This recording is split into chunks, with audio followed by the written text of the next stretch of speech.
Hey, Jonathan here. Thank you for joining me as we are looking for Bible answers to some of the most common questions that we find in Catholic belief and practice. We're looking at two books. We're looking at the Catechism of the Catholic Church. That's the official teaching of the Catholic Church. We're quoting it directly, and we're also looking at the Bible. We're looking for answers. In fact, you can take this whole study. This is just one part of it. You can download it for free as an ebook at trustworthyword.com/Catholic. Here's a question to consider. Can marriages be annulled, declared void, declared that they never existed? What about remarriage? Here's what the Catholic Catechism says. It says the Church, after an examination of the situation by the competent ecclesiastical tribunal, can declare the nullity of a marriage, that the marriage never existed. In this case, the contracting parties are free to marry, provided the natural obligations of a previous union are discharged. A case of marriage with a disparity of cult, that means between a Catholic and a non-baptized person, requires even greater circumspection.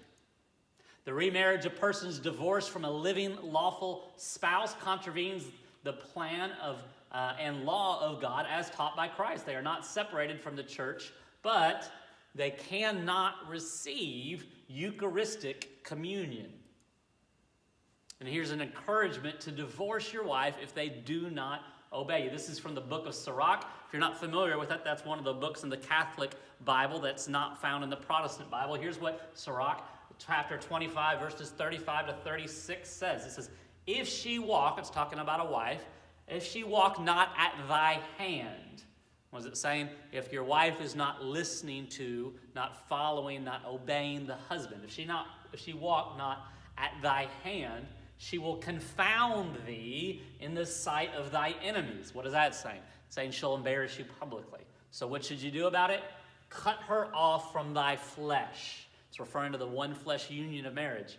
Divorce her, lest she always abuse you. Sirach chapter 25. Well, what does the Bible say? What does the Bible say about marriage? It says, a man shall leave his father and mother and hold fast to his wife. The two shall become one flesh. So they are no longer two, but one flesh. What God has joined together, let not man separate. Romans 7, 2-3 says, for a married woman is bound by law to her husband while he lives. But if her husband dies, she's released from the law of marriage. Accordingly, she will be called an adulteress if she lives with another man while her husband is alive. But if her husband dies, she is free from that law. And if she marries another man, she is not an adulteress.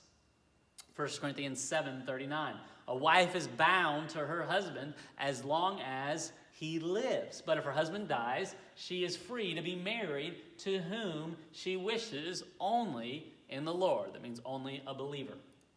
So here's some questions. Is the idea of annulment, the concept that is described in the Catechism of the Catholic Church, that a marriage never existed, is that a biblical concept? Where do we find that concept in the Bible?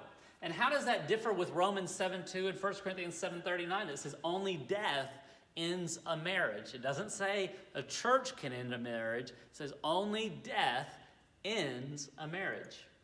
Does the Bible ever distinguish between marriages inside and outside the church?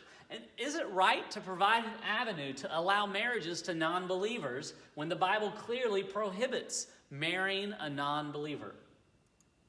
Why would Sirach 25 encourage divorce in such a sweeping, overarching manner?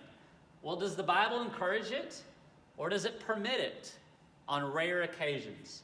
1 Corinthians 7, right in the middle, gives few rare occasions where divorce is permitted. But this is very different. It's broad and it's sweeping. And what about withholding Eucharistic communion from a divorced person? Is that not, according to the doctrine of the Catholic Church about Eucharist celebration, is that not withholding forgiveness? We have a whole other study on the Eucharist, both for the living and for the dead in this study.